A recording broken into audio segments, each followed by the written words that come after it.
Hello, everybody. Welcome into the front office show. It's Friday. You know what that means. Front Office Friday! There's Giddy at half court. It's in edition. Sorry, I had to.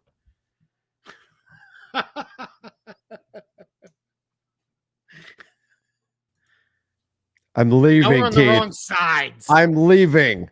That's it. I'm leaving. I had to. Oh, man. That was one of the worst, most tragic sports moments we've seen of the year. Awful, awful, awful stuff. That should never, ever, ever happen. And thank you for bringing that up. But I've just been handed an urgent and horrifying news story. Keith, Taylor Jenkins just got fired. This is the second worst thing that's happened in the last 12 hours or whatever it's been. Oh my God. What is going on here in Memphis? It's not so much that Taylor Jenkins got fired, because the Grizzlies, they haven't been playing great basketball the past couple of months. There's stuff going on their bench, like players maybe not buying in. There's some messy stuff going on. The fact that we're 2 weeks from the playoffs, roughly, that's the surprise here, that this is not a summer move. Why now is the question for Taylor Jenkins being fired. Yeah, by all accounts, this is everybody's looking for what's the real story here, because everything has to have some nefarious conspiracy theory behind it and all of that. I think he's lost the team, and I think the Grizzlies are basically looking at this and saying, we're not going anywhere with him. We're probably doing this summer anyway. Why not see if we can spark this team and make some kind of run? I know it's the Grizzlies and they don't have the largest fan base in the world, so maybe people missed it. But in the middle of a game the other day, Desmond Bane shoved Santi Aldama off his feet and into the bench, because they started arguing about something that still doesn't seem super clear.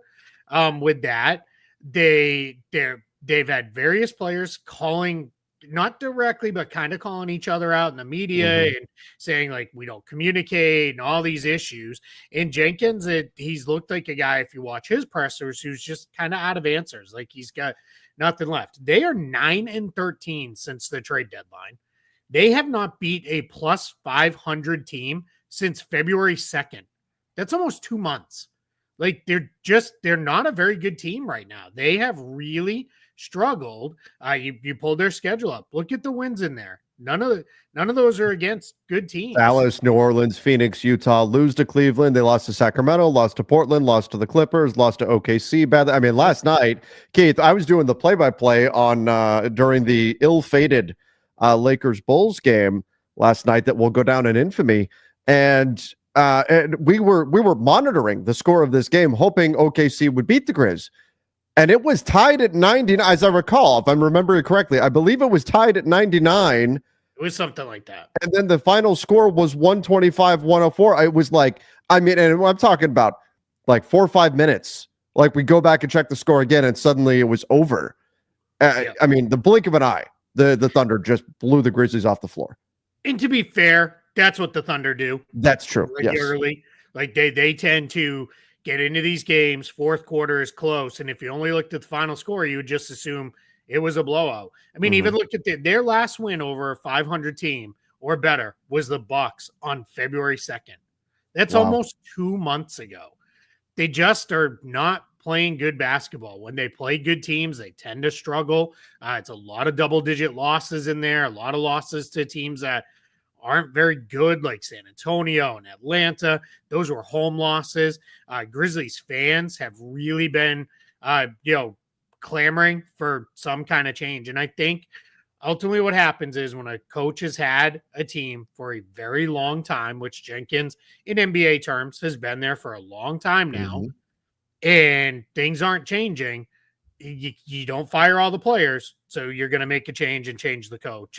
And I honestly think more teams, if you're convinced this guy doesn't have it, whether it be a coach or a player, you're better served to move on early than wait and just hope, well, it'll get better, or we just signed the guy, or whatever the cases may be. Like the Mavericks, when they traded Grant Williams a year ago, they knew this isn't working and it's not going to work. Why wait? Just because you just signed him? Sometimes you got to make a move. So it sucks for Taylor Jenkins, but he'll be fine. I assume he'll get a job at some point, with somebody else. But yeah, Grizzlies, this is shocking because it came this late in the season, but I was fairly well convinced, unless they went on some kind of miracle playoff run, he was going to be gone anyway. And again, to me, it reeks of desperation from the Grizzlies that, oh my God, this is so bad that we have to change the coach now. If there was any hope that right now they would be able to turn things around, they would keep him, because again, this is not the norm for a coach to get fired. No. Like in December and January, okay, but now we're a couple of weeks from the playoffs. That is very much a surprise. You look at Taylor Jenkins' coaching record; he's been above 500 the majority of his seasons in Memphis. He's been in Memphis. This is now his 6th season with the Grizz.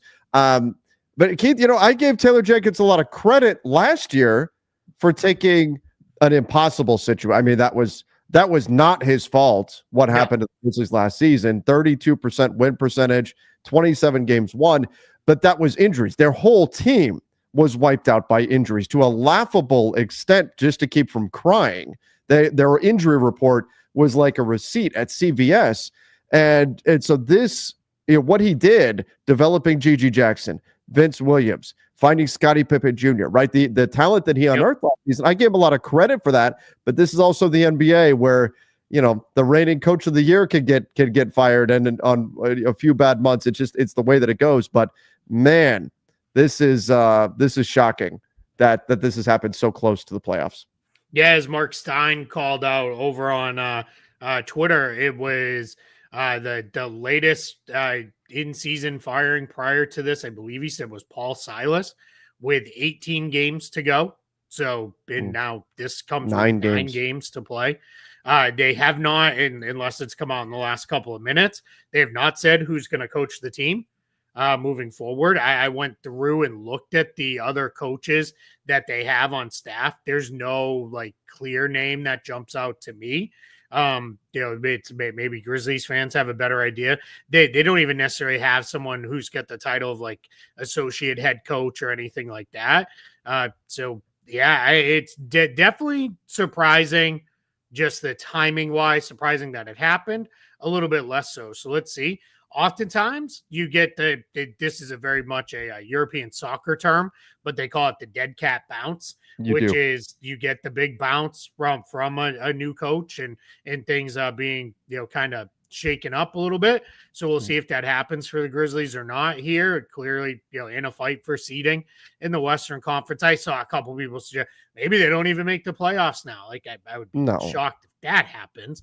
But yeah, I mean, they're only a couple games clear of the play-in tournament. So, things are still really tight in the West. And again, if you feel like he just doesn't have it and the team's not going anywhere, you're not changing anything for the worse, I don't think. So why not make a change and see if you can spark the team? Now, this is, and of course, Lakers fans will know, they play the Lakers tomorrow. Everything on the line when it comes to seeding. Sure. Exactly what you don't want to see if you're a Lakers fan, because the team tends to play with their hair on fire. The game, 2 games sometimes after, as you said, the dead cap bounce after a coach gets fired. So expect the Grizzlies to be insane tomorrow. And if they're not, I think that if the Grizzlies don't blow up tomorrow, I think that would be indicative of something rotten further within the team. Yeah. Because usually after a coach gets fired, that gets everybody on the team just hyper aware. Their attention to detail goes up and all that. Not permanently, but there's a short-term bounce there from a team. So, and again, we could be looking at some bigger issues or some bigger changes for the Grizzlies this summer if this doesn't improve anything. Sure. In the present year. I know there's been some talk about, could they move on from Ja and all that kind of, that would be a pretty extreme, I think, result this summer. But I do think that if the Grizzlies continue to play the way that they have been, we see some more significant changes across the roster. It is important to note too, this is a team that they've paid the luxury tax in the past, but very small amounts. This is a small market team. Yes, they have a very rich owner, but every team does. But they have not generally gone deep into the tax and been a team that spent a ton of money. And I think here's what the challenge for Memphis is you have Ja on a max, you have Desmond Bane on essentially a max. Jaren Jackson Jr. is either getting a new contract via an extension, depending on what happens with All-NBA, Defensive Player of the Year, maybe. We'll see what happens with him there. And then you've got Santi Aldama, crucial rotation guy, is up for a new contract. You've got a handful of guys on these mid-range deals. So it's going to be, this is a pretty big summer for the Grizzlies because you're really kind of locking in moving forward. Now, as we've seen, you don't fully lock in. You can always trade guys, and all their guys I think would still have pretty positive trade value. But yeah, I mean, we're in a little bit of a weird spot, here. Yeah, absolutely. We are indeed in a very strange spot right now for Memphis. This is, turmoil in Memphis. I'll be in Memphis for the game tomorrow, so I'm curious to see what the vibe is like in that building. Isham said NBA salary cap going up 14 million next year. How will that extra money affect free agency? Keith, isn't this what we've kind of been projecting? It's exactly what was. So people are reacting to it like, oh my God, it's going up 10%. Everybody's got all this extra spending, but no, that's exactly what all the projections were. Yeah, as soon as the media rights deal was settled, we knew it's going to go up 10% at least this year, probably for the next 2 or 3 years, and then we'll see if that starts to level back off. I think the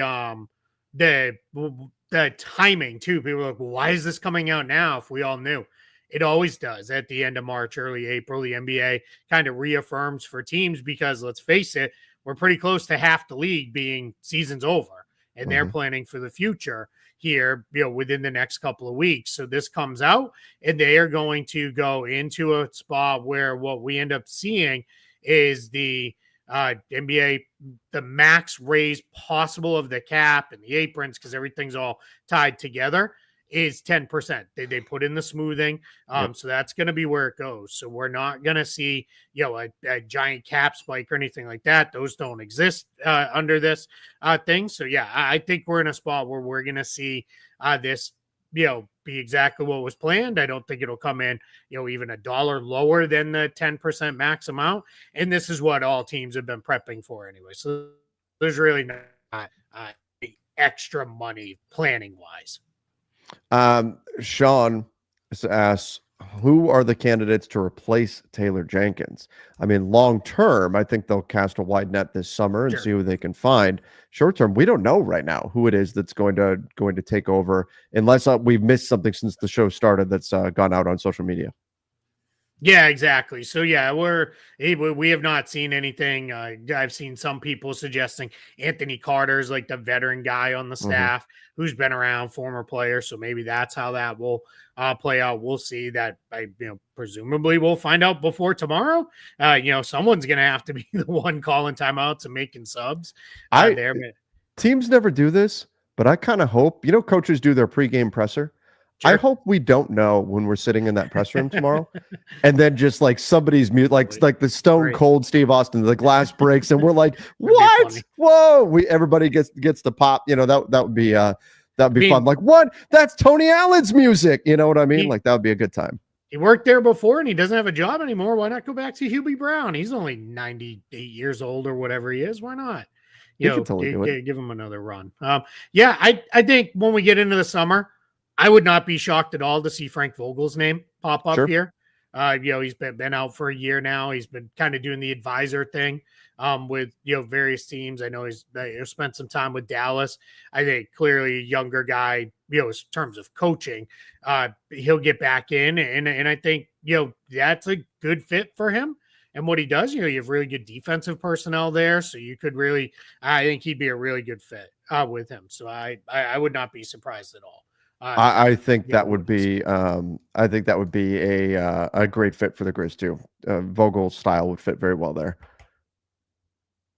Let's see.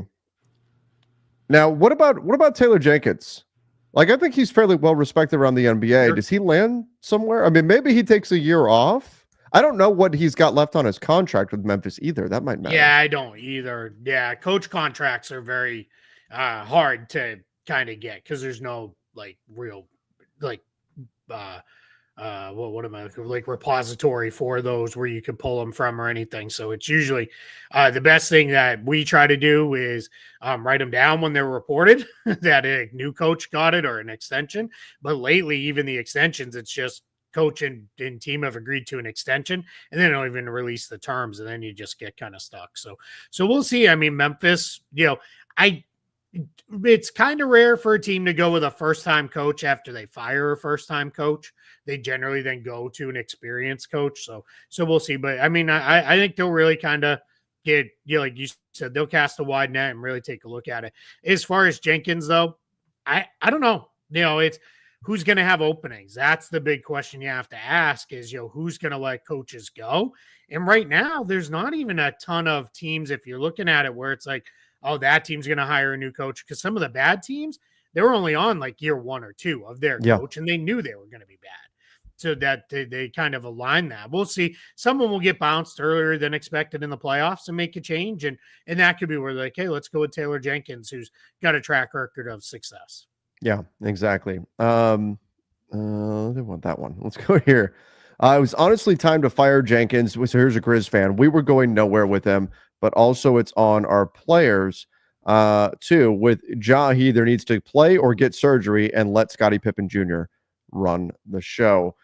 There's something off with the chemistry in Memphis right now too. And that's, and like we said, we saw it with the Santi Aldama and Des Bain situation and all of that. And this is something where, again, going back to Keith, if this isn't the fix, like let's say, I don't know, they go 4-5 in their final 9, and then they go into, and I don't have their schedule in front of me, but let's say they go 4-5 in their final 9 and they get bounced in the first round, there could be bigger changes, I think, in the roster. Clearly, this is a sign that the Grizzlies powers that be are not happy with the way things are going right now. So if this sort of thing continues and there continues to be issues, then we're going to see come June and July a more significant shakeup when we look at the roster and the personnel on the team. Yeah, absolutely. I mean, we may be headed there almost no matter what. We'll see. So, yeah, somebody said James Borrego. Yeah, maybe. Wouldn't surprise me. Another solid coach who, did, I think as good as you could expect with Charlotte, who's been kind of just wandering the wilderness for years and years as a team. So we'll see. Yeah, I mean, Memphis, not the easiest schedule, but it's also important to note the Boston game might be a Boston game at this point. Like, that's I've been saying that with the Thunder and the Cavs and even the Knicks now.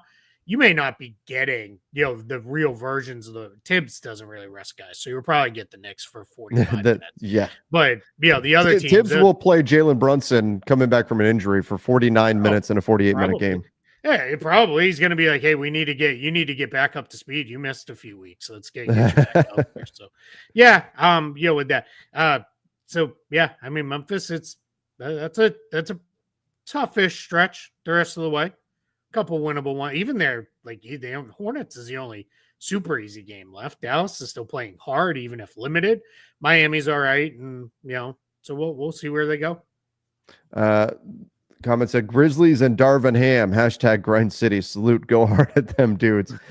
I mean, Darvin will probably try to get an interview. It's funny though. Taylor Jenkins spoke out very strongly in favor of Darvin Ham last year, middle of the season. But coaches tend to do that though. About other coaches, even if they're going through a tough time with their teams. And they both work together on Mike Budenholzer's staff. Yeah. So no real surprise there. No. All right. Let's see. Predictions for playoff order of the East 1 through 8. Okay, let me pull up the standings. Right. The easy ones we can show it on screen. Yeah. Cleveland, Boston, New York. That's 1 through 3. Yep. What it is right now? Yeah, I mean, maybe Milwaukee fell to 6. I think the Cade Cunningham news was not great today. Yeah, where's that at? I didn't see that. What was that? He's got a calf strain, right? Let me pull it up. It's a left calf contusion. He's going to miss the Cavs game and then day-to-day. So not the end of the world, obviously, but not great. So not great. See. So maybe it winds up Bucks 5, Pistons 6, if that's the situation. Maybe. Yeah. We'll Yeah, see. that's probably the most likely one to change. And Otherwise, I think it pretty much stays as is. Yeah. I mean, we're so, and that's not. I know that's boring, right? You want to hear like, oh, this team's gonna go on a 9-game win streak to finish off the season and win all the remaining games or whatever. But there's just not that much time left. There's not that much time left to make moves up and down in the standings. Sure. And I think, especially in the East, the East is very clearly delineated to kind of who's in what tier and who. I think teams kind of are where they are. You know what I mean? Yeah, and I'm not doing the bid again. I'm not doing the Chicago thing again. But they are playing really good basketball. Sure. So maybe they win in the play-in tournament. I also, maybe Eric Spoelstra pulls something out of his hat and can get the Heat to win a couple games and win in the play-in tournament. It wouldn't really shock me if the Magic did make it, or maybe the Hawks have a couple nights, where they're off and they fall out. But I mean, those ones I don't think really matter. I think Cleveland and Boston are going to dispatch those teams pretty easily. To kind of the comment you just brought exactly. up. Yeah, the East should just skip to the conference final. That's the biggest thing. Just who can Boston and Cleveland stay healthy? Yep, that's the biggest thing. Just stay healthy to the conference finals, because they're going to see each other. There's nobody else that's close. Yeah. So they just need to stay healthy. And I mean, I know it's confident Celtics fan checking in here, but when they've had their guys, or even most of their guys, they look exactly like last year's team. So I'm not at all worried about them. Like, I think they're going to. You're not worried about Cleveland? I'm not really. No, like Celtics have played them fine. Like they'll. So you're with the betting odds, because the betting odds have been giving Cleveland no respect all year. So you're with them, like Cleveland's not as good as their record. Boston's so you think Cleveland's not as good as their record suggests? I think Cleveland's very good. I just think the Celtics fully healthy are at a different level than Cleveland is. I don't see how Cleveland's gonna. I don't know how in a 7-game series they're going to be able to stop Boston from scoring on them enough. Not with Mitchell, Garland, and Strus out there. So why is there a 5-game gap between the Cavs and the Celtics right now? Is it just the Celtics don't care about the regular season? Your opinion. I think Cleveland's pushed relatively hard until about the last 3-4 weeks when they started sitting guys, and the Celtics have not. And I mean, that's every defending champion ever almost. Sure. Comes back the next year and is like, all right, we kind of did. As I've grown very fond of saying, you don't climb Mount Everest, get to the bottom and like, hey, you know what? Let's go right back up. Right. You're kind of like, all right, let's take a little bit here. Maybe we'll go back up again. So, yeah. Yeah, no, that's fair. That's fair. It'll be an interesting matchup. I hope the Cavs can put on some type of, I would like to see the Celtics have to play someone in the East in the playoffs instead of getting a bye like they did last year. But I just hope they can stay healthy. Well, they did. I mean, everybody in front of them got hurt. I know Porzingis was out too, but and I'm not saying the Celtics won't win anyway. I think they would have won anyway last year. I just would like to see some level of competition. Somebody's yelling out an Oso in the chat. My guy, Oso. He's played well, man. I'm excited. He should have never been out, but that's what's going to happen there with that now Anthony Davis is back. I know it probably doesn't matter, but the Mavs and the Suns, I mean, I don't think either team makes it through the play-in in the West, but what happens between Phoenix and Dallas? Phoenix has the most difficult schedule remaining in the NBA. The Mavs are insanely injured, but they did just get Anthony Davis back. Who makes the play-in? The Suns were playing well until they got steamrolled by the Celtics. We've seen with them, when they get popped like that, they tend to then spiral a little bit. They can't afford that. There's just not enough time left. So if that turns into like a 3-game losing streak, that's it. It's done. They're finished, and it's going to be Dallas and Sacramento. And Dallas, like you said, Anthony Davis is back. They're playing really hard. They are. Those guys are, they're playing really hard. Now, my worry is people kind of went to, well, Kessler Edwards is going to get converted as soon as they can, which is still a couple weeks away on April 10th. I think it's going to actually be Brandon Williams, who is also out of two-way eligibility, and they need a guard a lot more than they need a big. They're bigs. Like AD is back. Gafford and Lively are getting close and should be back. So they're in a spot where I think they need another guard, and I think it's going to be Brandon Williams who gets it. We'll ultimately see. But, I mean, they're they seem like they want it maybe a little bit more than Phoenix. I don't know. Phoenix is just such a weird team.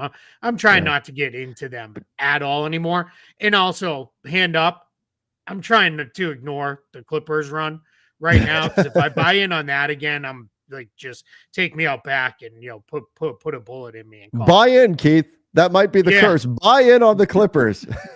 Every year, man, I did stupid Clippers. I know. I was asked about the Clippers earlier today. I was asked, aren't they?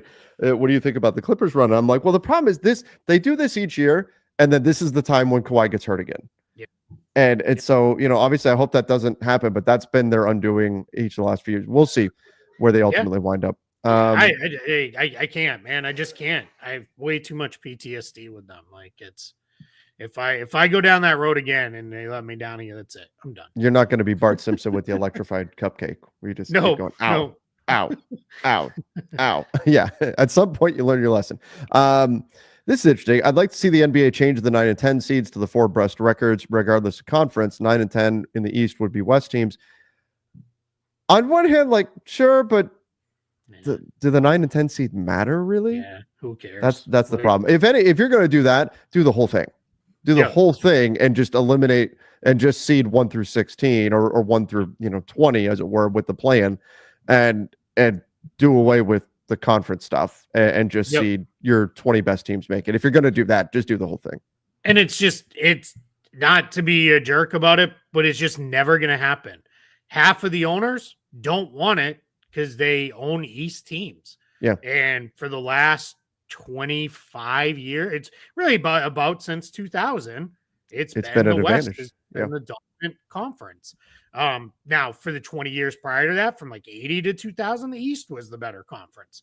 But it's like right now, like, these owners have no reason to ever vote anything like that through. And that's not something that can just be kind of hammered through. That I believe that's at least a 2/3 or a 3/4 majority vote needed. And it's just not going to happen. The only way is you would need a stretch where it's pretty even between you would need like 5, 6, 7 years of it being pretty even, but because right now no East owner is going to want to give up their advantage, and they've got a big advantage right now in the East in terms of the competition that you've got to play against. So they're not going to want to give that up. And if it flips, then the West will do the same thing. They won't want to give that up. You would need an extended period where it's about even. Hey, Keith, Cooper flag to the East. Let's go.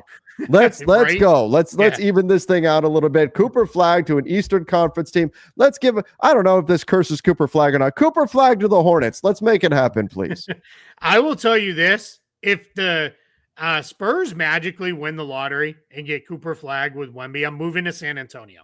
I'm putting it out there right now. I'm moving to San Antonio, and I'm going to go to every game and just enjoy the basketball goodness. He is so good. Yeah, he was damn good. So good yesterday. He had a stretch in that game, and I tweeted about this where Arizona was in it. Like, they were right there. I think they'd kind of gone back and forth between down like 6-3 and 6-3. And then Cooper flag, you could see, and you literally saw him tell his teammates, "Get me the ball and get out of the way." And he has done that multiple times this year where it is, we're not losing. That's it. We're going. Like, and he just, whether it was himself or creating shots, he created like 6 open looks that missed, including 2 lobs at the rim, 2 missed dunks at the rim that just didn't go down. I mean, he was unbelievable. So Okay, last night, so I finished a post-game show. The bottle of tequila on the counter is calling my name. I was going to put on a movie and just F basketball. I'm not going to pay attention. I turn on the TV. I go, oh yeah, Duke is playing right now. I turn on that game and I'm like, basketball is awesome. Cooper flag is doing all these insane things. Then I flip over to the Texas Tech game. That game goes to OT. Yep. It was, man, I mean, if you're an NBA fan watching college, you're watching Cooper flag last night going, that's the dude. That's the dude. Somebody's getting a great player at number 1 next year. And again, I promise I'm not doing the bid again. But if you didn't have a rooting interest in Bulls Lakers, like, just the bonkersness of that finish was so wild. Whereas, and anytime you get a half-court buzzer beater, it's like, holy crap! Like, did that? Right. Like, it was a second where it's like, wait, did it happen? Like, what went on, and it was funny because I did see in your because I popped onto your post game. I figured you might. See one fan in there was like, hey, we won last night on a tip-in that probably never should have happened. He's like, that's just kind of how it goes sometimes. And then a bunch of people started yelling at him, and he's like, look, I forget what his response was, but it was something like, I've been watching the sport for like 40-something years. That's sometimes you win ones you shouldn't, sometimes you lose ones you shouldn't, and it goes that way. I would strongly push back on that because they should have, honestly, they should have never been in the situation they were in against Indiana the night before. And they definitely should have been in this. I mean, you don't give up 9 points in 12 seconds, right? Like that's what they did. So Reggie Miller's neither situation should have occurred or been anywhere close to occurring. Oh yeah, we got to do a bracket pool update. Swish City says if Florida wins, someone's going to have an insane high score. I have not looked because I was going to wait and look and give it on Monday, but we'll look now. Let's see here.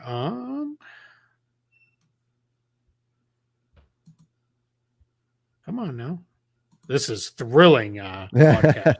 You're pulling up the tournament bracket? Yeah. I don't have it. Can you share yours? I don't have mine pulled up right now. Yep. Give me 1 second here. Here, this one said, I missed having Max in AD last night. I don't know. I mean, Luka did his thing. He's getting beat by small quick guards, which is what he's historically done. There we go. Is that up there now? Here, I can add it. Or I thought I can. Oh, maybe only you can. Because it's yours. Oh, let me see. We have to take there it is. There we go. On that guy. Here, if I can.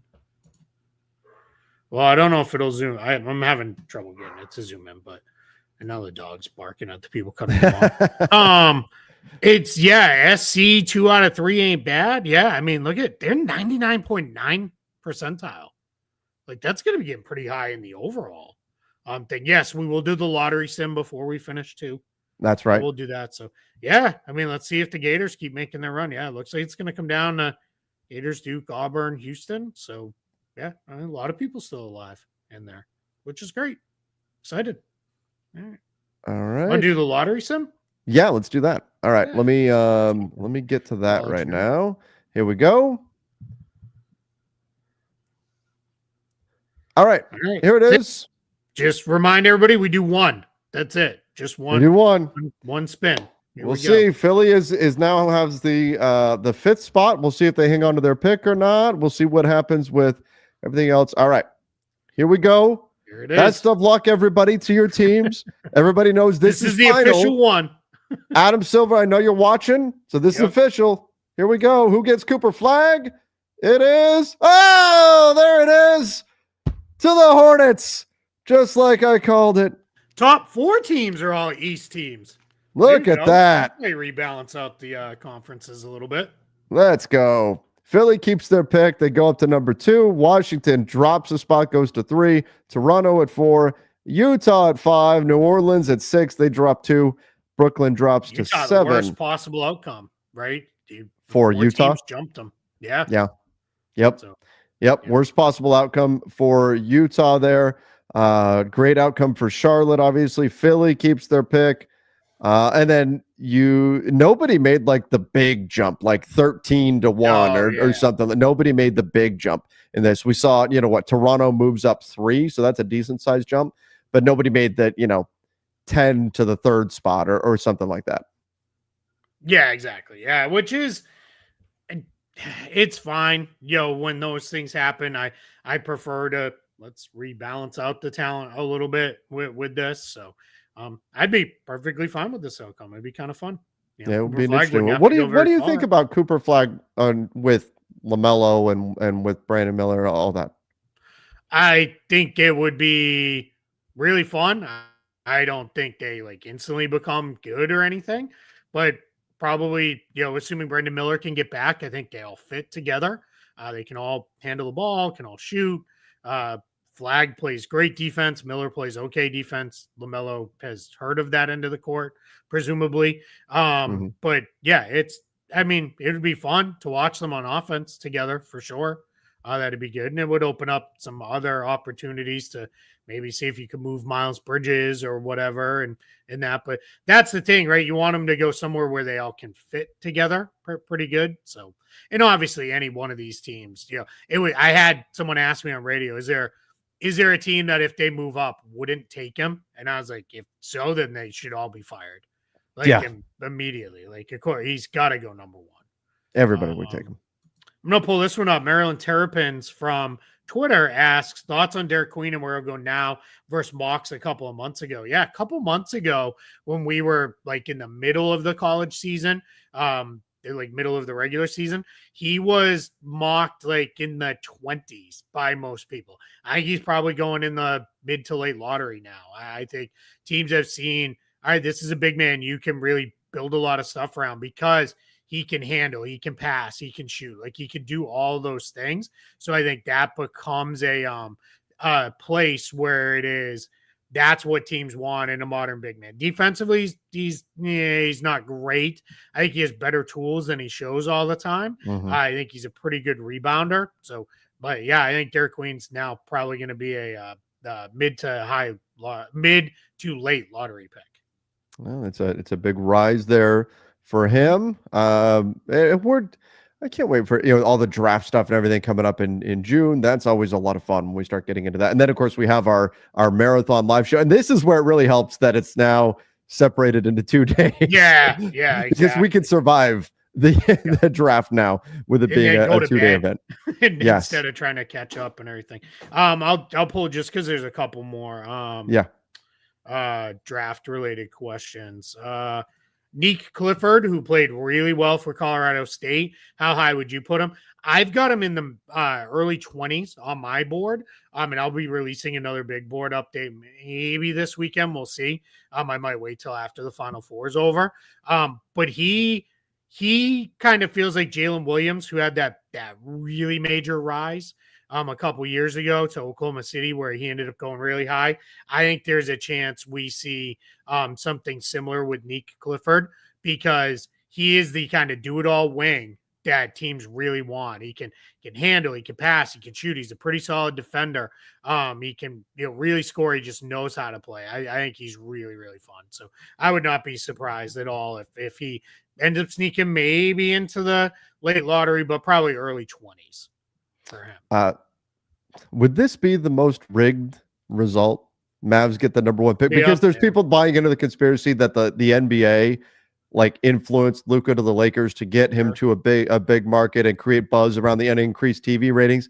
And then the Mavs kind of get slid the number one overall pick as a result? Would that would probably be the most eyebrow raising result of a draft, wouldn't it? Not that I buy into all that stuff. I'm just saying that would get the most people talking. Yeah, Mavs or Philly, because there's a lot of people who are like, is that how they save Philly by getting people out? So yeah, this was a good one. Yeah. I'm why is the draft order? Other questions, no pun intended. Just So why is the draft order for teams done behind closed doors first, then announced to the public? Well, because the way the draft is done, and Keith, you can correct me if I'm wrong here, but it's not very television friendly. No, it's much more interesting when they're pulling the cards and showing that than what's going on behind the scenes, because everybody's got these giant sheets that tell you all the number combinations that each team has. Yep. So the numbers pop up and then it's everybody quick look and see who's got that one. It's not as exciting as you would think it is. Yeah, it's not like exciting at all. I highly recommend Google, if it's still there, hopefully in the Internet Archive somewhere. Zach Lowe has been in the room multiple times and written about his experience in the room, including for the Wembanyama lottery. And one of them, he wrote about how they went in and they had, I forget which lottery it was. It was not one of the like, oh my God, this is the greatest. Actually, I take that back. It might have been maybe the Zion one, but the same team, they won, and then their numbers came up again the next time that they ran it. Now, obviously, they were already done and out. With that, you also have to do it 1, 2, 3, 4 in order, because you can't do it backwards, and that would not be one would get revealed like in this draft, and everybody would be like, all right, cool. They'd shut it off Right. and move on to whatever they're going to do next. So that's why with that, Todd Packer checking in from the road. Apparently, maybe the from the road. I thought he's down in Tallahassee. Yeah, that's it. Yeah, get a temp to drive him around because that's right. He's a big William Hung fan. Yeah, that's it. Yeah, he's so somebody being Todd Packer says because it's rigged. It's not rigged because you would have to get every team plus media members. Media members would have no interest in protecting that would be the story of sports life to break that story. So that the media members have no reason to take part in that. And there's multiple media members in that room, and they take everybody's phones and everything away from them. And then, again, read, if you can find it, read Zach's stuff about it and that. Speaking of Zach, who we all miss, Regulator says, where is Zach Lowe? Misses coverage. Pops up on social media, some Instagram, Twitter, every once in a while and stuff. I think he's just kind of waiting to, see what the next move is. Yeah, my guess is it's probably something contractual where he's going to wait out, a period of time. That's usually how it works with one of these contract buyouts or layoffs, and then you can move on. And that's probably where it is. So we'll see. But yeah, people love conspiracy theories more than they love anything else. And again, if it was rigged, why would the media play along? Like, why wouldn't they break that story? Like, you would love to be the member to. It would be easier to rig. I mean, look, there's some crazy stuff that's happened in the draft. Derrick Rose going to Chicago, LeBron going to Cleveland, right? Yeah.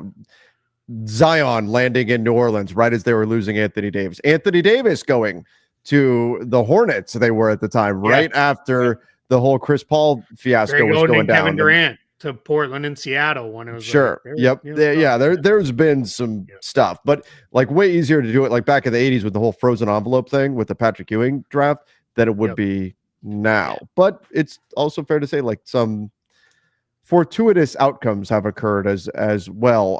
But again, it would be very difficult to try to rig this as it is. I flagged this one. Yeah, the Mavs aren't moving to Las Vegas. No, you guys gotta people keep saying that. The league, I more flagged this because Adam Silver did talk about expansion. So I wanted to make sure we talked about it.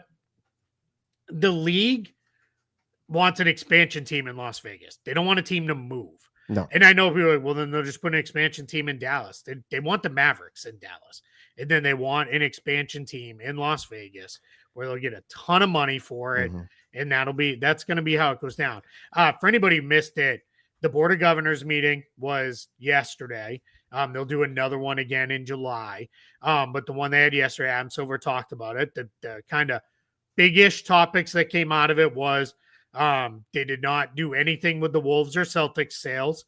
The Wolves are still waiting to see if Glenn Taylor's going to appeal the decision that was basically, no, you got to sell the team to Mark Lore. He has his right to appeal that. And then the Celtics sale is just not there yet. They're not that far into the process. Then the other big topics were he addressed the NBA Europe situation, and they talked about how that's going to be a thing. It's coming. Basically the owners are on board and they want to look at it. And they had the head of FIBA there talking about it. And there's a bunch of stuff. Tim Bontemps did a really good recap of it with that. And then the other piece was expansion. He pretty much all but said, we're going to expand. He said, he was asked basically, so he said after TV, CBA, and now the Celtics sale, you guys would look at expansion. Where's that at? And he's like, yeah, as soon as the Celtics sale is done, we're going to really dive into expansion. Then what was really interesting was he was asked a question from someone from Seattle. Seattle actually sent someone to the Board of Governors meeting specifically to be like, hey, what would you tell the people in Seattle who really want a team again? And I'm very much paraphrasing, but he pretty much said, hang in there with us. We know. And that's a market we want to be in and all that. So, hey, it's going to be Seattle and Las Vegas. Anything but would be a major upset. I think the bigger question that's not being asked is, I'm not saying it happens in this round of expansion, but is the table set to not go another 20 plus years where within 3 or 4 years, we have 2 more teams that come in and they expand. And I think that'll be another team in Canada. And maybe by then they're like, all right, we're ready to go to Mexico City and do that as an actual expansion team. They're definitely, it's going to be Seattle and Las Vegas in this initial round. One team will move east. Yeah. That'll be a battle royal to figure out who that is, or that's when they may say, let's kind of scrap how we do this entire division and redraw the lines stuff and look at everything very, very differently. Yeah. Now, I will say, as far as the Mavs or any team moving, to me, that would almost be the equivalent of LeBron redoing the decision, right? He's not going to do it. The NBA got burned very badly when they pulled that team out of Seattle and sent them to Oklahoma City. Like, the negativity around that was massive. You burned an entire fan base. There was a lot of, because everybody saw it coming and they kept saying, no, that's not what's going to happen. That's not what we're doing. That's not what we're doing. And everybody was like, behind closed doors, that's what they're trying to do here. And then they did it. And so it felt like a city had their team stolen. There's a lot of negativity that goes in with a team leaving a city. And the NBA doesn't want to do that again. They're much better off giving a city to a team, or giving a team to a city. I keep saying that backwards. Giving a team to a city via expansion, because that's all positive. Yay, this team's going here. Yay, this is happening. Exactly. It's all positive, and you don't have the negative side of, we're taking this team away. Somebody asked, why does the state of California have 4 teams? Because they have the second biggest city in the country, which gets 2. I mean, that's just kind of how it works. And then San Francisco, Oakland, Bay Area is a massive area. Sacramento, sure, but they've done great there since they've been there. It's the highest population in the country in terms of states. So it's not no shock there. Now, that said, if they wanted to make it 3 teams and send the Clippers somewhere else, I'm sure LA wouldn't mind, but they're not. Pretty sure that multi-billion-dollar arena is going to keep them. No, that's not that. That's probably they're gonna stay there whether or not anyone wants them, or they're staying. Is Flag like Wemby in 2023? Like the hype, he seems close. Just below. Yeah, not quite that same level. Yeah, Wemby was like. That's Cooper Flag, Wemby, Zion, AD, LeBron, obviously. Those guys are all like once in a lifetime. You kind of flagged them as that, no pun intended.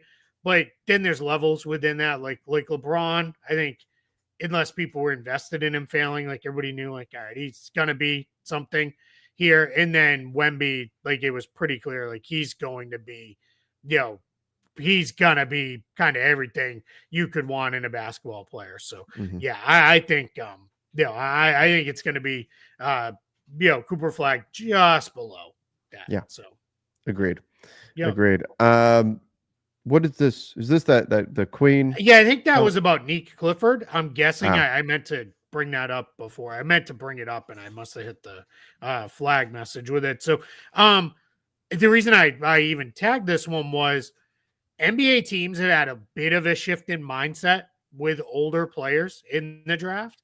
And the reason why is, especially if you are more set to win now, you would rather have a player who can come in and contribute to that right away, especially if you have rotation minutes available. You don't necessarily need to be developing guys and shepherding them along and all that. Now, if you are in a spot where, like Oklahoma City, you kind of have a loaded roster and you don't really have a lot of rotation minutes, they might be, hey, let's take a project, develop them, because we don't need them to play right now, even though they are a title contender. But if you're a title contender with minutes available, they'll go with an older player. And I think they're looking at it as guys aren't retiring at 32 anymore. No. Guys are now playing, well into their 30s, so they're not quite as, against that. So, make a new team in Canada, the Vancouver Bigfoot. I'm not against a team ultimately going back to Canada. Maybe Vancouver is where you wind up, but we do have up there the Seattle Kraken. Yeah, I mean, would be kind of fun, like the Vancouver. Turn it into a whole thing. Yeah, the Sasquatch. Have I told you my idea though with this? So this is outside of expansion, but my thing has been for years. With the name. Yes. The Jazz need to give the Jazz to New Orleans. Like, just give the name back to the city of New Orleans. Let them be the New Orleans Jazz. And then there was a thing that I read, and then people were like, that's not actually a real thing. Like, they've been close, but not really, but whatever. That Utah had Grizzly Bears in the state again. And I was like, why not the Utah Grizzlies? Now I know there's like a minor league baseball team or hockey team or something called that, but okay, we can figure that out. And then my name for Memphis, you don't even need to change your color scheme. The Memphis Blues. Yeah. Just become the Blues. Like, it would just be so perfect. And now if we put a team in Vancouver, give them back the Grizzlies name. And you can just be the Memphis Blues. Then we still got to figure out Jazz in New Orleans. But the Blues and the Jazz in New Orleans and Memphis, that'd be fun too. It's like a 6-hour drive from Memphis. You already have a little rivalry that kind of happened, but hasn't. And Blues are synonymous with Memphis. I mean, in the airport in Memphis, they're playing blues and everything, and it's a big part of the history there and all that. Absolutely. It's not going to happen. It's not going to happen. No, that's why we wind up with like the Flint Tropics. You know what I mean? Like, that's the way it goes. So Cyrac saying, oh, good. I was going to say, Cyrac saying Pelicans is a bad name. So I've been down to the Gulf, and I've been there in Louisiana, and everything, and walked along the shoreline. I'm telling you, when you see these pelicans like flying over the water, like this is a badass bird. Like, you're looking at when these things are flying like right above the surface of the water, you're like, oh my God. Like, this is a big, tough bird. Like, I know initially everybody goes up, like you actually go see a pelican though, and you're like, oh, I get it. Wingspan like Wemby. Yeah. On those things. Yeah. I one of my favorite bits is in the movie Basketball, when they're talking about how teams were moving all over the country, and they're like, and then the Jazz moved to Utah where they don't allow music. Yeah, that's right. It cracks me up every time I think of it. So, a couple people were calling out Cooper Flagg's age. Yeah, just if you haven't really followed the story fully, he should be a senior in high school right now. He reclassified to come around. It's also why he is 100% going to the draft. He is not staying at Duke. Like, there's no, if people are like, oh, he can make like 20 million at Duke. Yeah, cool. He'll make, infinitely more than that in the NBA with, all the same kind of endorsement deals, no matter where he goes, and salary. So there's no chance he's staying at Duke. Clippers is a worse name. Why would they not name them after Dale Clippers? They're named after a ship, dude. Yep. The Clippers is a ship. Yeah. Let's see.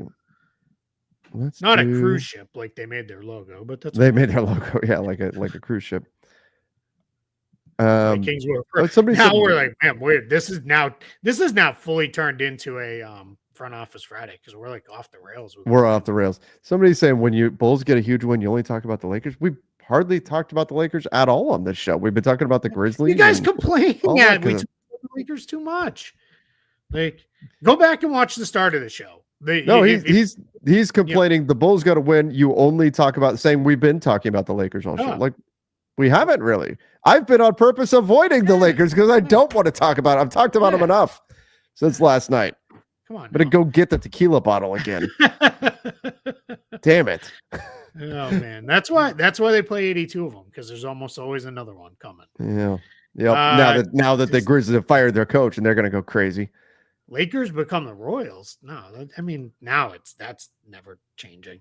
Like, yeah. Then plus, like, I get it, like, because that's again another baseball joke. The Lakers moved to Los Angeles, where there are no lakes. There are lakes in Los Angeles, but yes, I mean, it makes less sense than when they were in Minnesota. It should be the LA Tar Pits. Like, I've always thought that. Tar Pits. We were in when we lived in Southern California. One day we went out. I forget who was visiting, but we drove up to like Hollywood, and then we were driving back. And we were driving and just randomly stumbled upon the Tar Pits.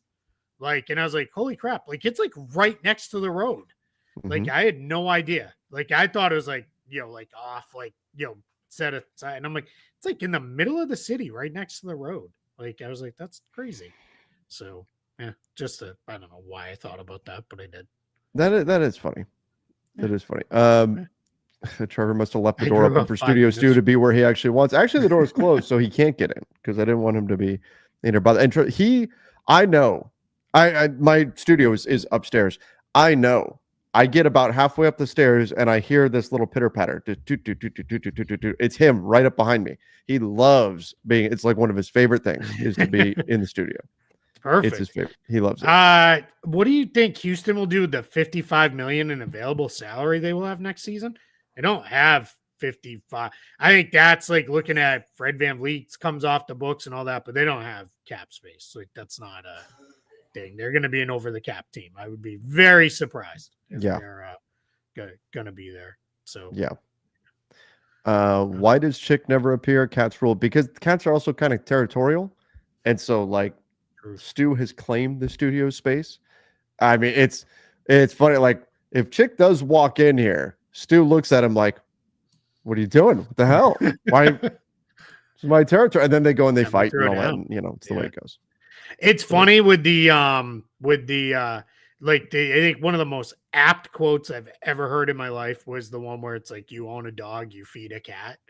Like it's so cats just do whatever they want. They do. And they're such jerks too. They do. Like, nothing against cats. Like I grew up with cats, but yeah.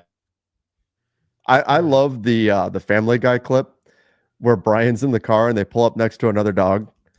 And he goes, "Hey, there's another dog over there. Hey, there's another dog. Hey, there's another dog over there." And he's all excited. And then he goes, "Hey, other dog, F you." And I'm like, that is totally dogs. So true. It's exactly what they do.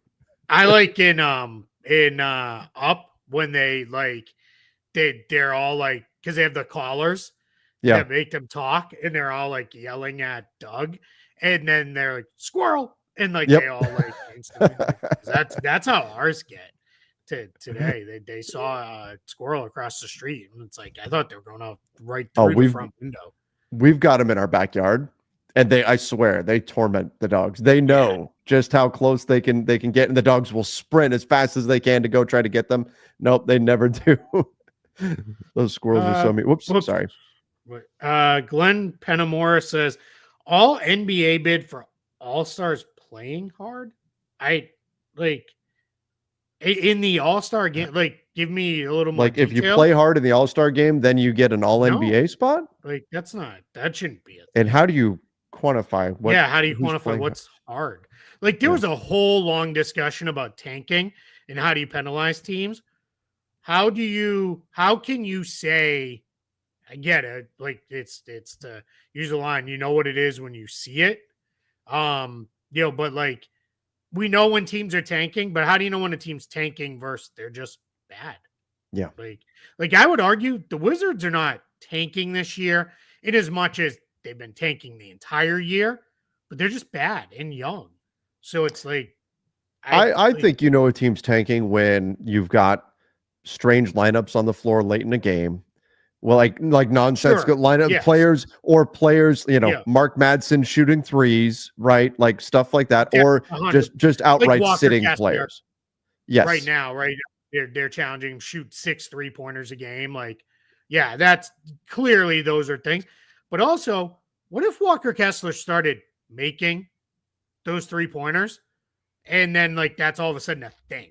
Like, then it's like, where do we go with that? But can you really, does making him shoot threes in a game show you something that you wouldn't see in practice? He's shooting 18% from 3 on the season. I mean, he's not shooting well for sure. So I think, I think if he started making, I'm like, he's doing it in games, right? So, like, he's doing it when it counts, so we'll see. But, like, but, I mean, he's not, I don't think he's going to start making them. So there, regulator says pulling your stars in the fourth quarter when you're winning. When does that actually happen? Because once you're in a game, the coaches and players play to win.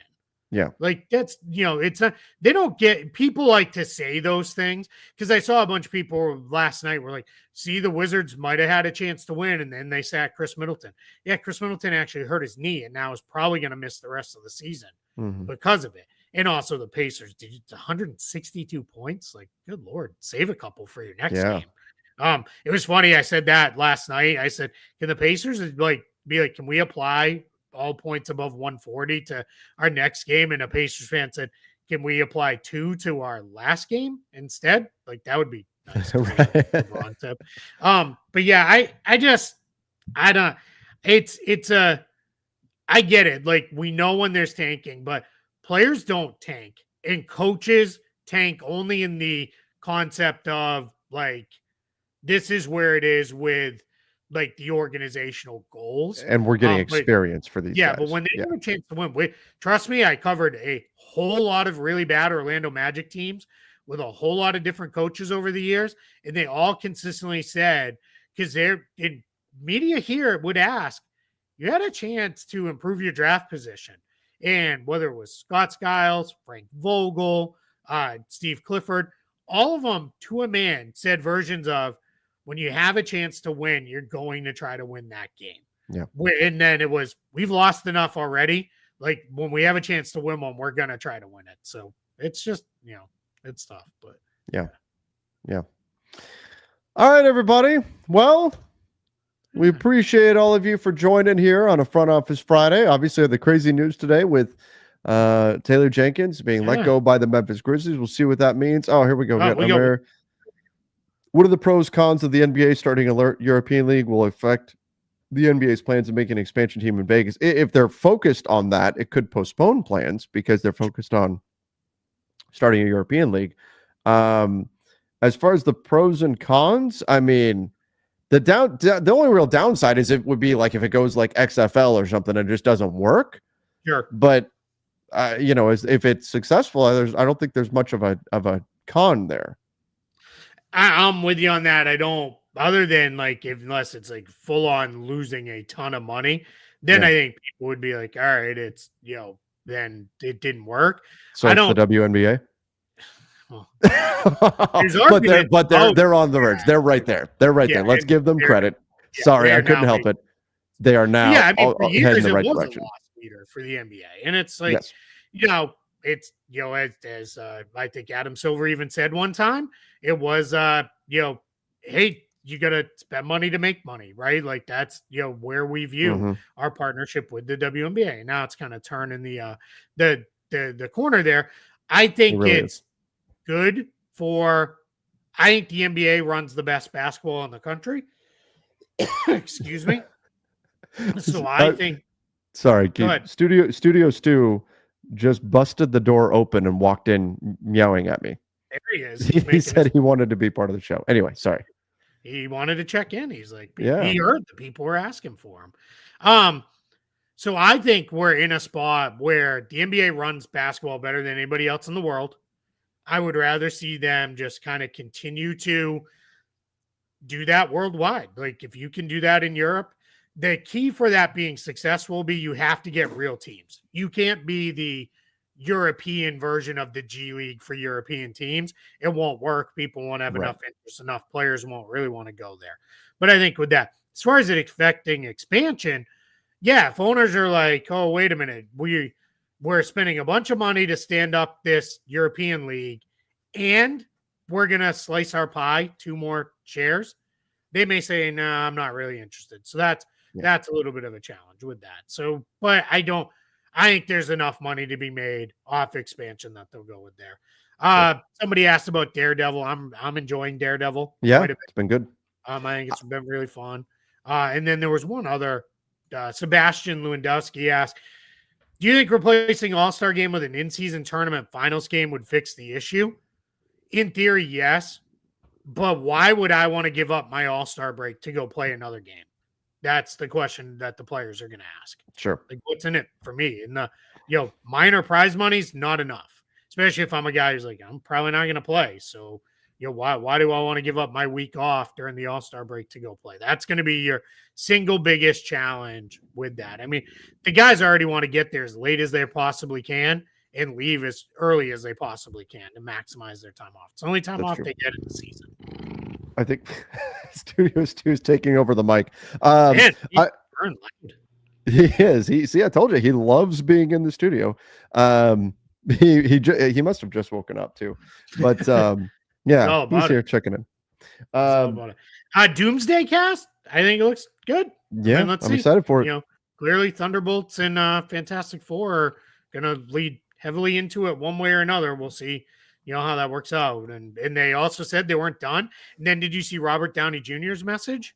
I didn't. He's like, people keep saying it's a row, or people keep saying that's an impressive bench. And he said, for me, it looks like it's a row. And it's like people are like, oh, is it only the first row of seats? Like, are they going to do it? Because there's a whole bunch of. It's already been reported they did not announce the entire cast. So wow, well, that's exciting.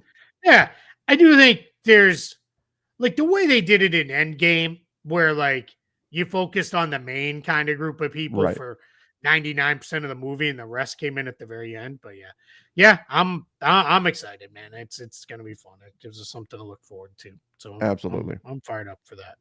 Absolutely. Deion Sanders, new deal to stay at the University of Colorado. So there you go. Now, little college football news too. All right, everybody. Well, we'll wrap things up there. I got to run to the store and go buy some more cat food. And I'm sure that's probably what he's. You better do that quick. Yep. They'll eat your face off. That's right. Thanks for joining the show today, everybody. Make sure you hit that subscribe button. Till next time. See ya and stay safe.